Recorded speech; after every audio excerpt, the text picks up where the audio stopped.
dia a todos, meu nome é Abraão Ferreira, faço parte do Comitê de Tecnologia e Inovação da Câmara Espanhola, sou diretor Brasil da Bolsonít e hoje eu tenho o prazer de estar aqui do meu lado, né, Sérgio Pérez, que é um dos executivos da Claro. Sérgio, obrigado por aceitar o convite, seja muito bem-vindo à Câmara Espanhola e pode se apresentar, por gentileza? Claro. Bom dia a todos, muito obrigado, Abraão. É uma honra estar aqui porque, como havíamos conversado, meu pai é de origem espanhola, ele veio da Espanha aos 18 anos. Que legal. Então poderemos falar espanhol aqui? Si quieres, sí, pero vamos a prosseguir com português. E é uma honra estar com vocês aqui e poder falar um pouco do meu case profissional, seja na Claro, seja no transcorrer da minha carreira. Vai ser um prazer. Que bom, Sérgio. Muito obrigado de novo por aceitar nosso convite. O tema hoje, a gente vai falar um pouquinho sobre VMO estratégico, né, orientado ao valor. Então, nada melhor, né, do que uma das pessoas de referência no Brasil aqui de VMO estar do meu lado falando sobre esse tema, tá, Sérgio? Então, mais uma vez aí, muito obrigado. E me conta aí quem é o Sérgio, né? Onde que o Sérgio está atuando, me conta um pouquinho da tua história. Acho que tem uma integração um pouco com a Câmara Espanhola, porque tem esse lado espanhol também, né? Tem sim. Eu vou tentar trazer a minha história e o quanto ela agrega ao que eu atuo profissionalmente, o quanto, sem querer, a história foi forjando um perfil e a conexão desse perfil com o VMO, né? Que é o nosso foco aqui. Bom, eu nasci num lar muito humilde, né? Meu pai, imigrante espanhol, veio para cá aos 18 anos, minha mãe mineira, veio de outro lugar. Então, mudar já está no DNA, né? E eles vieram para São Paulo, para mim, vencedores, mas eu fiz colégio, não foi nem colegial, não sei como chama hoje mais, mas assim, tudo de estado, tudo, que era uma outra época, né? E assim, um ambiente muito austero. E a austeridade, ela é interessante da gente entender, porque eu vou falar uma palavra que eu queria que a gente entendesse em tempos de híbridos, que projeto é qualquer coisa que um tema estratégico, pode ser um trem, pode ser um projeto mesmo, pode ser um programa, pode ser um portfólio. Eu vou usar projeto para ter uma palavra-chave, mas eu quero respeitar todos os que seguem metodologias diferentes e hoje a gente... talvez falemos um pouco mais para frente, sobre justamente esse mix de métodos, tá certo? Perfeito. Então, assim, austeridade tem a ver com projetos, porque normalmente a gente tem o quê?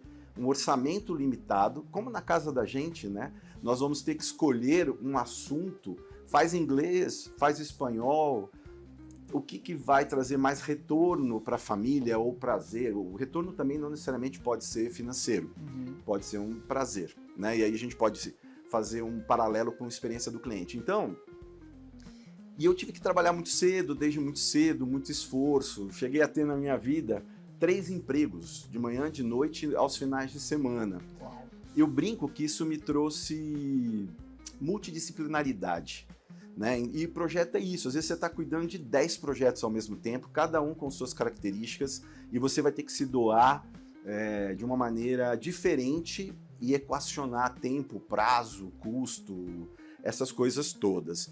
Então eu acho que assim, trabalhei muito, estudei demais e hoje eu vejo a necessidade dos estudos e da atualização constante, coisa que houve uma época que se você fizesse uma faculdade estava bom. Hoje a gente vive assim uma pluralidade de cursos, temas que a gente quer estudar, não necessariamente faculdade, né?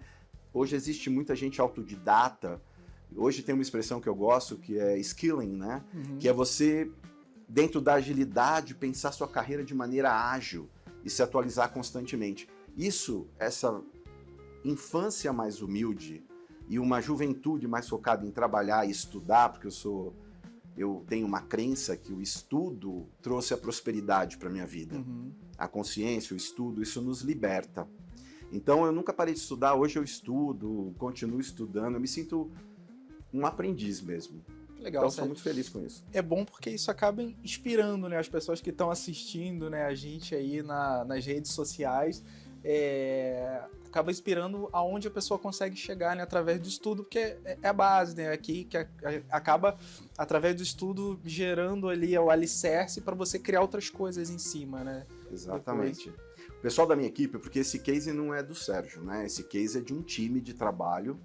E eu vou falar aqui bastante do case da Claro, então nós temos lá uma equipe muito forte. Eu não vou citar nomes para não incorrer em erros, assim, mas é uma equipe grande e eu queria agradecer aqui, já começar agradecendo esse time que me fez, que confiou em mim na liderança e que me fez conseguir montar esse case junto. Então a gente estuda muito, e uma dica pro pessoal de casa do vídeo, sei lá, é a gente, quando estudar algo novo, aplicar. Porque se a gente não aplicar, então, sei lá, você fez um curso... Eu vou citar algumas referências, isso não quer dizer que esse seja o caminho, porque eu não gosto de verdades absolutas. Uhum. Mas assim, você fez um curso de SAFe, né? Que é um workflow ágil, que é dentro de uma metodologia aí para você fazer entregas dentro do ágil para empresas complexas. Cara, vê o que você consegue aplicar. Ah, mas eu não estou empregado. Vê o que você consegue aplicar na sua vida. A vida é um projeto. Uhum. Então, se você estuda e vê alguma coisa que você entendeu e achou legal, tenta aplicar e trazer resultado com isso. Você fixa o conhecimento. Mas com certeza, com certeza.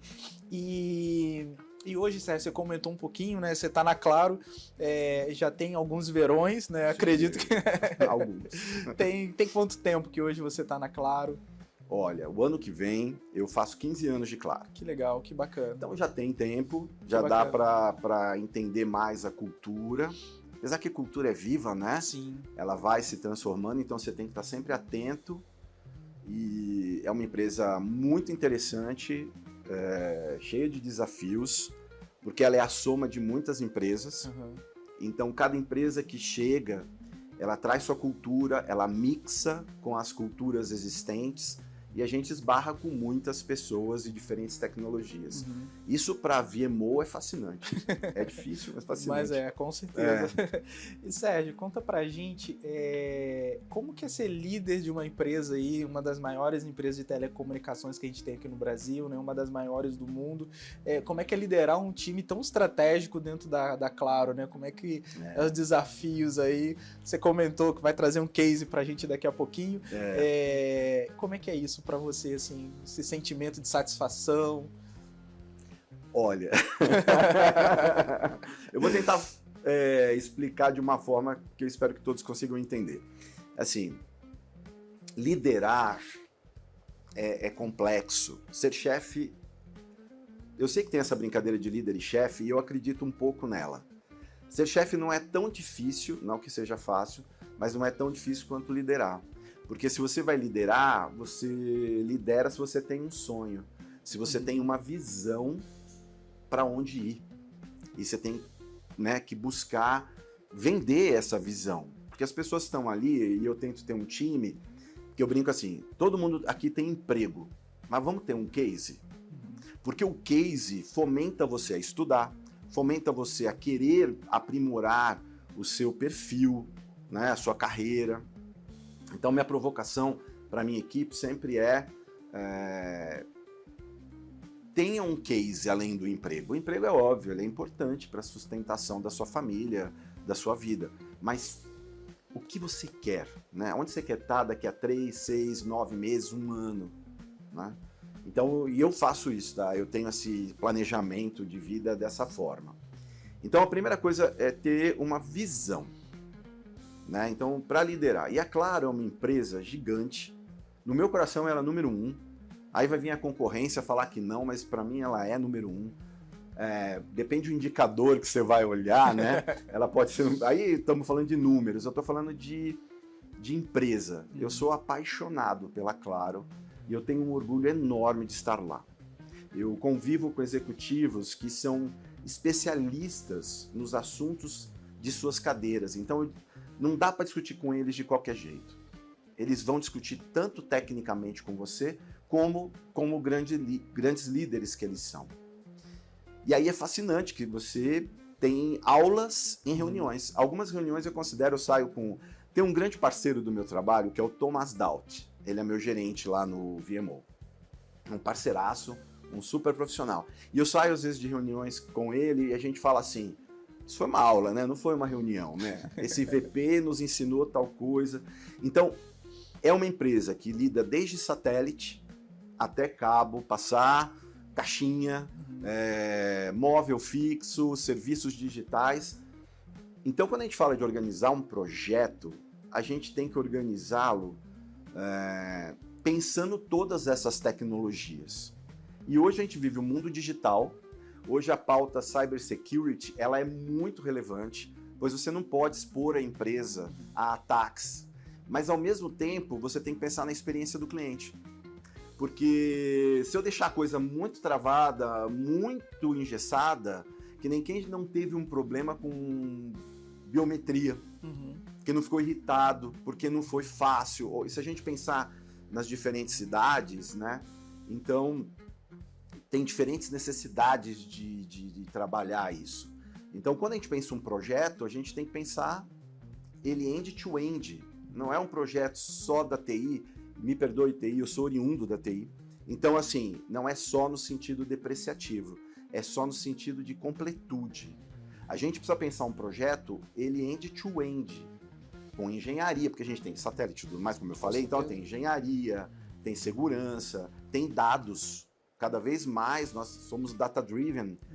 A IA, ela pede que a gente seja data-driven, que a gente normatize. Então, os projetos, eles têm que pensar toda essa gama de coisas, mas para chegar no valor ainda tem que colocar marketing, tem que colocar campanhas de comunicação, tem que colocar tudo isso dentro de um projeto, porque o VMO da Claro é um VMO conectado à estratégia. Ele não é um PMO da TI. Não estou depreciando, estou falando de abrangência. A gente tem que entender qual é a abrangência de um projeto. E aqui é que a gente quer chegar no valor. Exato. Então, assim, eu tenho que liderar uma equipe para pensar assim. E isso já seria bastante complexo. Mas em tempos atuais, me veio um insight agora, assim, hoje, mais do que nunca, os mais velhos estão mais tempo na empresa e os mais jovens estão entrando na empresa. Eu acho que a gente nunca viveu, ou pelo menos na minha experiência, eu tenho 61 anos, e assim, na minha experiência, eu nunca vivi tantas gerações juntas, né? Trabalhando juntas e com valores diferentes, assim. Diferente não é ruim, tá? Diferente é só diferente. E, aliás, eu tenho uma cabeça bastante tranquila sobre diversidade. Eu acho diversidade, vou abrir essas aspas aqui. Fica à vontade. Eu acho diversidade uma coisa de pessoas inteligentes. Porque no mundo em que a gente pensa a experiência do cliente, que a gente fala de jornada do cliente, satisfação do cliente, quanto mais pessoas pensantes, com visões diferentes, né, melhor eu vou pensar um design, melhor eu vou pensar uma jornada, melhor nós vamos debater. É irritante? Sim, porque toda vez que a gente encontra uma opinião diferente, se você não trabalha bem isso vai te irritando, porque você perde um pouco de velocidade, mas você ganha em assertividade. Então tudo é uma questão de timing e dosagem. Dito isso, então, a gente está vivendo muitas gerações juntas. E essas gerações, elas vão contribuir de maneiras diferentes. Então, você tem um desafio como líder de entender a cultura da sua empresa, entender o que é relevante no seu escopo de trabalho, para levar isso para o seu time como visão. Ao mesmo tempo, você tem que entender o seu time. Eu tenho desde pessoas de 20 anos até 65, pouco mais.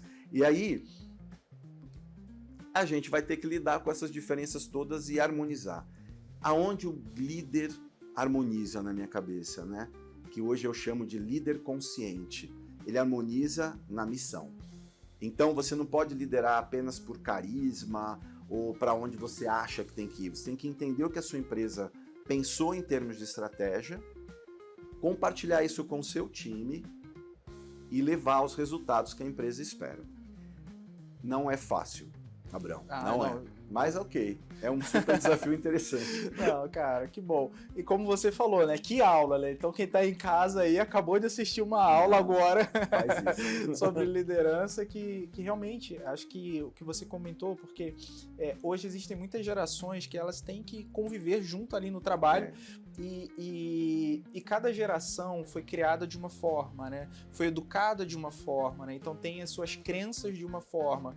E o líder, para ele conseguir juntar todos ali dentro, porque o líder, muitas das vezes ali, ele escolhe os seus liderados, mas às vezes não, né? Às vezes tem pessoas que vêm de outras equipes, tal, que você tem que liderar. Então você tem que justamente ali entender, né, todos e atuar de uma forma ali que consiga fazer a gestão de todos ali, independente de idade, independente ali de qualquer tipo de diversificação, né, Sérgio? Isso é um desafio. Sim, é um desafio de todos, tá? Do líder e de quem participa da equipe do grupo. Uhum. A dica que eu tenho tentado é assim, nós somos todos preconceituosos, né? E em constante desconstrução. Eu gosto de pensar que eu estou me desconstruindo e construindo todo dia. Uhum. Porque eu esbarro nas minhas crenças, você falou muito bem, a gente é criado de uma forma, a gente absorve o que a mídia passava em 1980, não tem cabimento algumas situações hoje. Então a gente tem que se reconstruir. Então a primeira coisa que eu acho é humildade. Então é de você refletir sobre seu próprio vocabulário. Vou te contar uma pérola assim. Chegaram para mim e falaram assim, você tem um vocabulário bélico. Aí eu falei, eu? Eu fui contra qualquer situação de opressão, fui às ruas, assim, sem bandeiras, mas assim, isso me espantou, né? Aí falaram, não, mas você fala war room, que para mim era uma expressão histórica de sala de guerra no sentido de vamos fazer um mutirão, e nós trocamos por sala de resolução. Toda vez que nós temos um problema, a gente monta uma sala de resolução, a gente não fala mais war room. Interessante esse ponto, porque o War Room ele é muito utilizado em empresas de tecnologia, no meio de tecnologia, né? Então, quando tem algum tipo de incidente grave, só para quem está de casa, né, ouvindo, a gente precisa reunir ali alguns especialistas de áreas diferentes e a gente denomina aquela sala, né, de sala de guerra, né? O War Room. Normal, né? mas nunca pra tinha algum contexto, tido um contexto de guerra. Mas a gente aprende e a gente evolui. Se isso dói em alguém e eu posso mudar a expressão, por que não? Então virou sala de resolução. E o QG virou CDI, Centro de Dados e Informação. Porque QG também remetia a eles uma coisa de guerra. E a última coisa que eu quero é guerra, eu sou da paz. Então, eu acho que humildade para você se reinventar, respeito ao outro. Eu vejo muita depreciação, seja do jovem, seja do mais velho. Não cabe, gente. E diálogo. Eu acho que se eu pudesse resumir 3 palavras, então, humildade, respeito e diálogo. Perfeito, perfeito.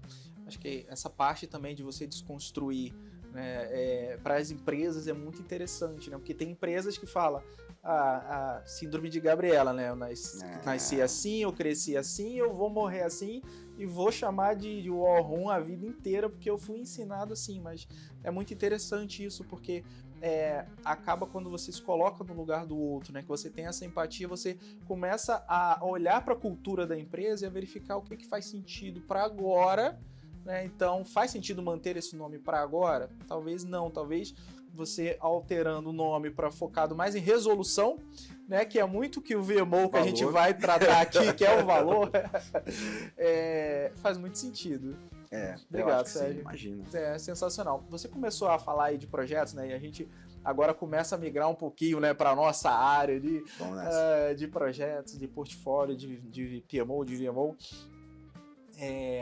Bom, a gente que já tem alguns anos aí no mercado, né, a gente viu toda essa iniciativa lá atrás de começar um projeto, aí tinha toda aquela questão do PMBOK, né, lá no início, né, então um bom gerente de projetos ele tinha que ter a certificação PMP e eram todas metodologias tradicionais, então todos os projetos eram assim, então primeiro, vamos escrever o que você precisa colocar num termo de abertura de projeto, depois a gente monta um planejamento. Eu já trabalhei na Petrobras, cara, e a gente tinha cronograma de alguns projetos que passavam de 1000 linhas dentro do project, né? Então, assim, era extremamente tudo muito planejado lá inicialmente. Sim. E você até comentou aqui, todo mundo olhava o seu projeto. E ninguém conseguia, muitas das vezes, olhar qual o impacto do seu projeto em outras áreas e na organização. E aí começou a surgir a necessidade, né, do PMO, que aí veio justamente, né, para fazer a gestão do portfólio, verificar. E como é que foi esse avanço para você também? Acredito que você participou dessa história, né? Então, da gente migrar aí para o PMO. E o PMO ele olha muito para cada entrega, né? Então, assim, ele faz a gestão do portfólio, né? Então ele olha muito para custo, prazo, escopo, qualidade daquele projeto, né? Então ele é muito focado nessa gestão ali. E como que foi para você também, Sérgio? Por exemplo, depois começaram um burburinho, né, do Scrum. É um framework diferente, que a gente não precisa de gerente de projetos, né? E tem uma outra figura que é o PO, né? Que é o Scrum Master. Como é que foi vivenciar essa mudança, né? Que você já até comentou de Safe, né? Que já é um outro framework ágil também. Como é que foi vivenciar essa mudança do portfólio que inicialmente era todo em metodologia tradicional e aos pouquinhos ele foi migrando para o ágil? Como é que foi fazer a gestão? Talvez aí no final da sprint falou assim, não, mas isso aqui, esse resultado não foi bem o que a gente queria, vamos para outro sprint. Como é que foi isso para você? Cara, foi uma jornada.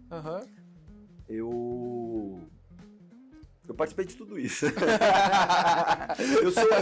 Eu tentar resumir, né? Porque senão vira um inferno. Mas assim, eu sou oriundo de TI.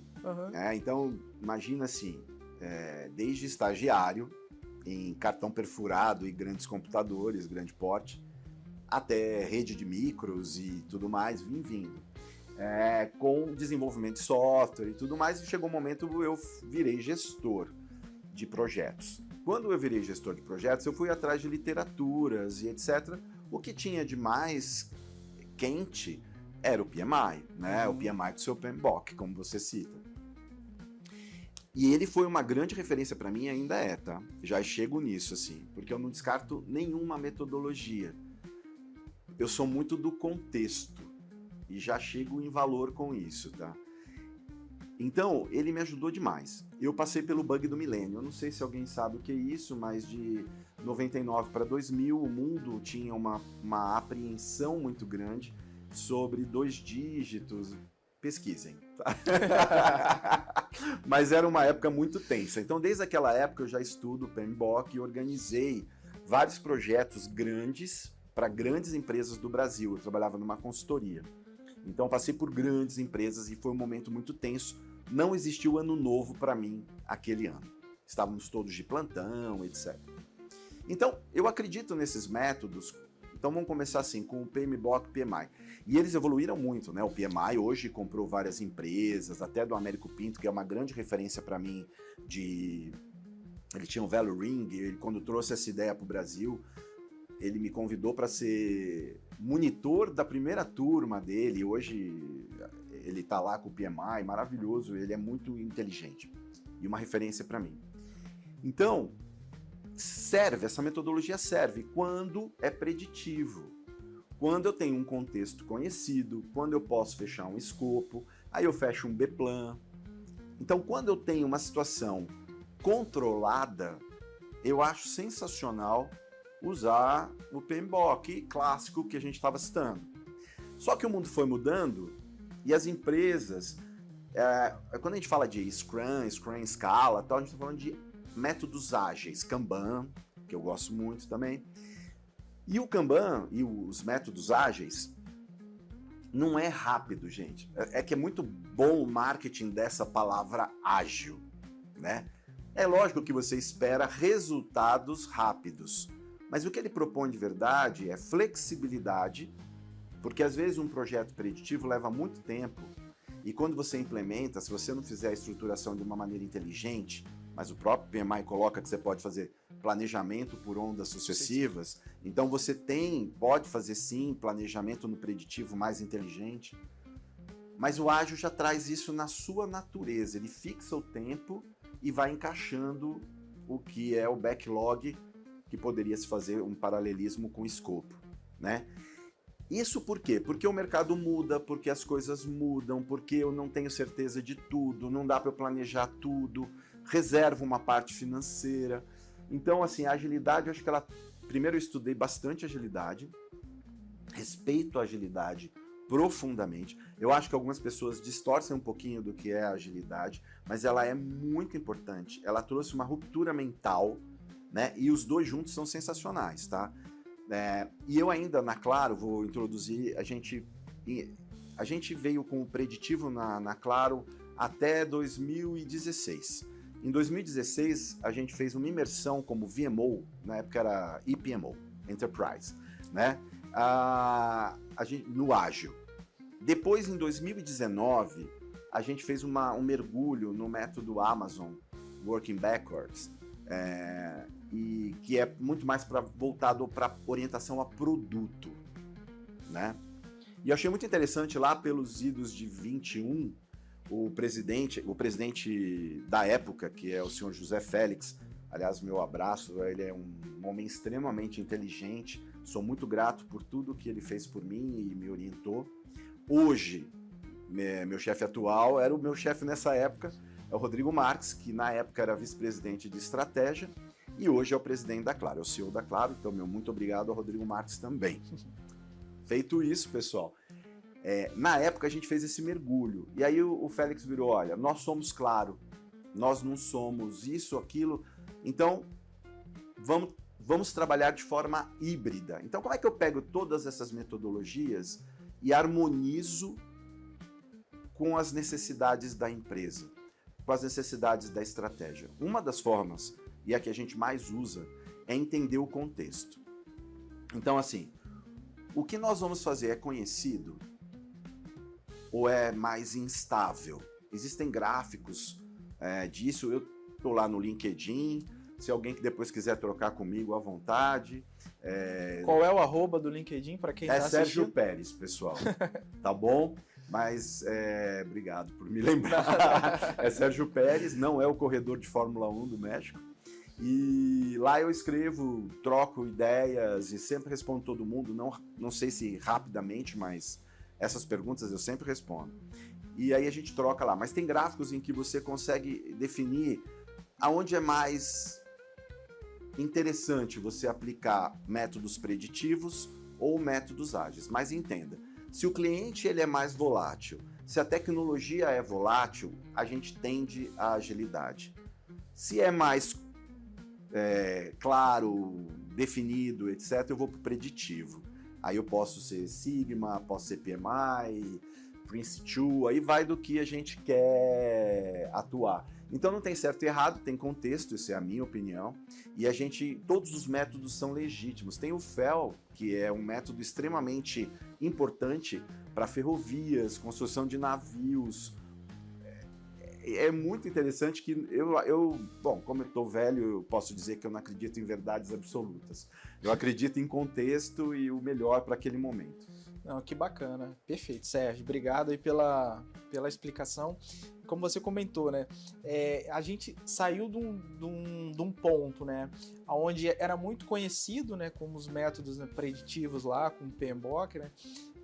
Então você tinha ali exatamente o seu escopo escrito, quanto que iria custar e o prazo, né? Então tava tudo dentro do project. Então no portfólio, quando a gente fala, né, na época lá de PMO, era muito mais assim, vou dizer a palavra, tranquilo para você fazer gestão do portfólio, né? Porque você olhava ali desvio, né? Então basicamente ali na curva S, né? O que estava consumindo um pouquinho a mais, então, de custo, né? Ou que você deveria fazer uma entrega num prazo e você tinha perdido aquele milestone. Então, você conseguia fazer aquela gestão ali e foi para uma metodologia ágil, né? Que às vezes alguns projetos são gerenciados dentro do Kanban, outros dentro do Scrum, que você não tem tanta assim certeza, né, dos custos relacionados, né? Ou do escopo, porque às vezes, né? E o Scrum ele prega muito isso, né? Que talvez você faz um MVP, né, e você vai conhecendo o teu produto a partir do momento que você vai desenvolvendo o projeto. Então, talvez tenha algumas features, algum backlog que você fala, nossa, eu nem precisava dessa funcionalidade, né? Então, é bacana que o Scrum fala isso. Exploração, né? Exato. Então, naquelas fases de exploração, de discovery, você acaba conhecendo um pouquinho melhor ali e já descarta uma coisa que, às vezes, geraria um custo para a empresa e que você já dá um saving ali de cara, né? Perfeito. Mas vira ali um desafio na época, né, para o PMO. Vamos colocar também, né, já indo um pouquinho para o VMO, de como que você faz a gestão desse portfólio quando ele é gerenciado dessa forma, né? É um pouco diferente, né? Te traz outros desafios, né? A gente...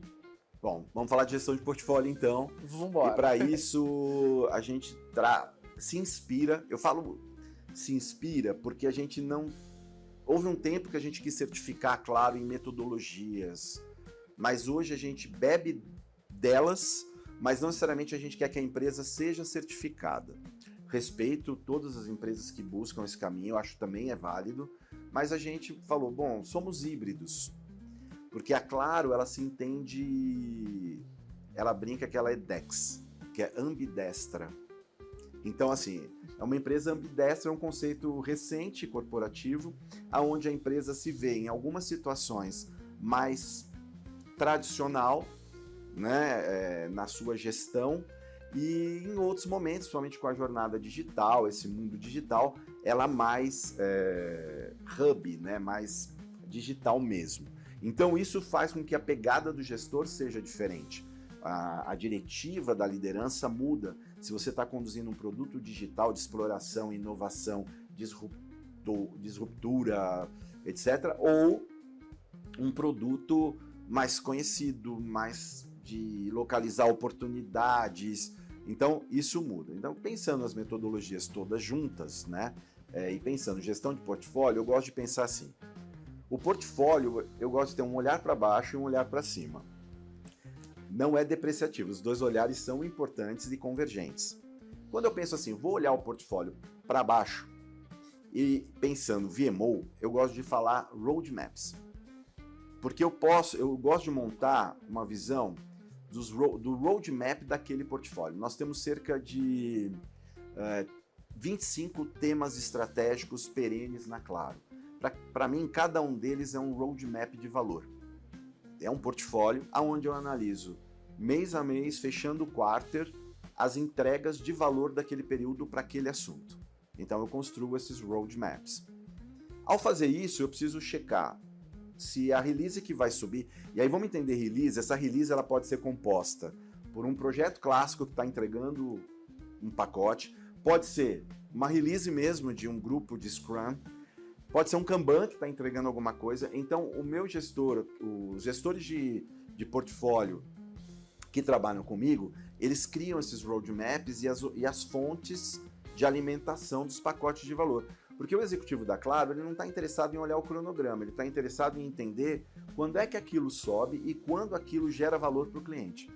Então, quando a gente fala de valor, é valor para o cliente da Claro, não é cliente interno, é cliente mesmo. Então, o VMO ele se associa a essa busca de entender a experiência que o cliente da Claro vai ter com aquela entrega.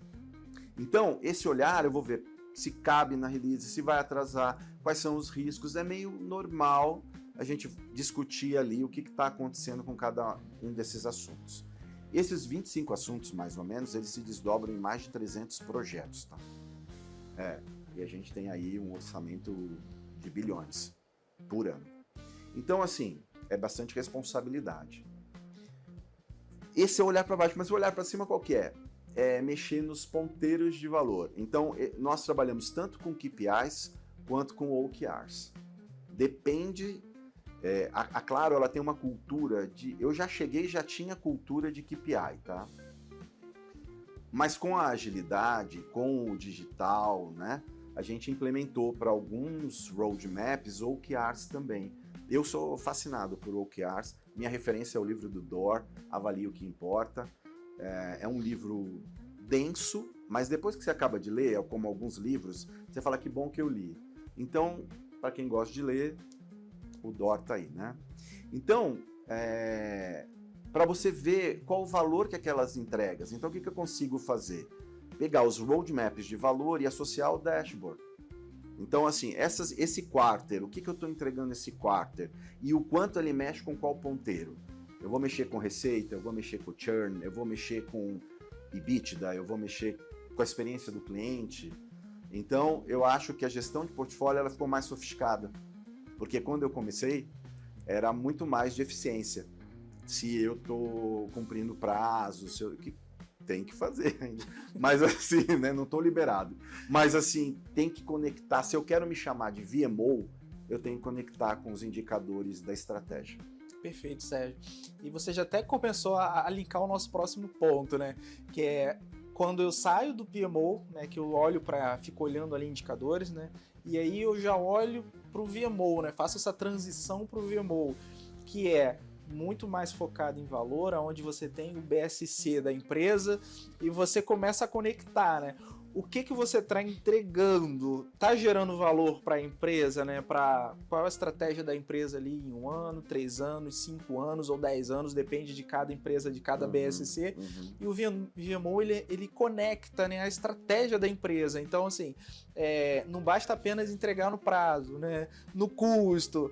Aquilo faz sentido para a empresa, né? Te conecta à estratégia da empresa. Então, quando que surgiu essa necessidade dentro da Claro de falar assim, vamos parar de olhar só indicadores e vamos começar a migrar aqui para um VMO para a gente ser mais estratégico com o nosso portfólio, as nossas entregas ali, começar a olhar ali no detalhezinho, né, se está linkado ali a estratégia da empresa. Como é que foi isso, assim, Sérgio?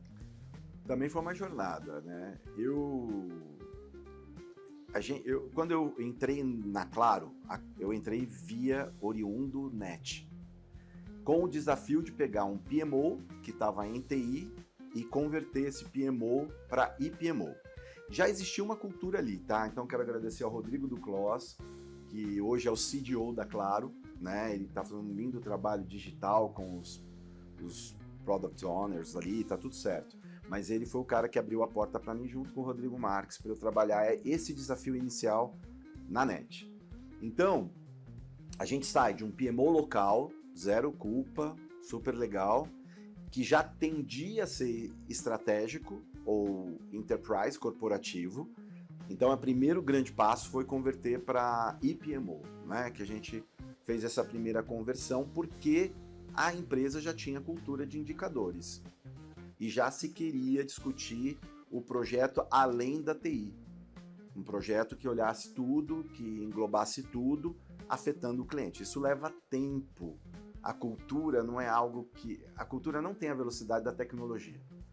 A tecnologia é muito rápida. Por isso que a gente se perde em ética, valores e tal. Porque é muito rápido e a gente não ainda criou mecanismos humanos. Então a cultura ela é mais lenta.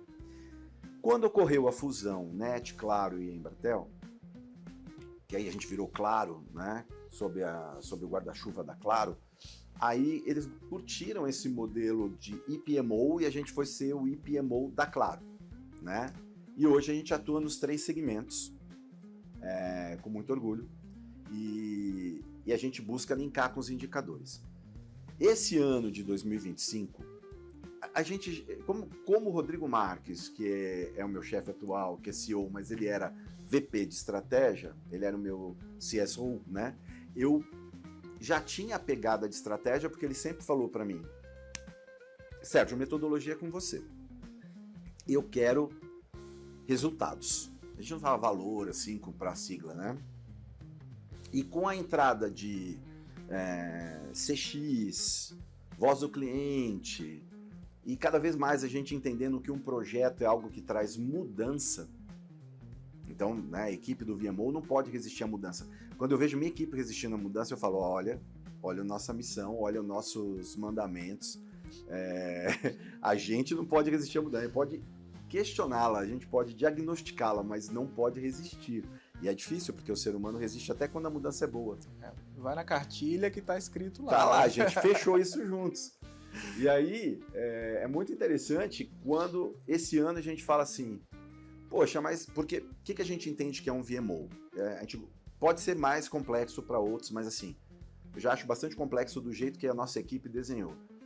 A gente coloca lá dentro, né? Pensa 3 circunferências. A gente fala do IPMO somado com o CMO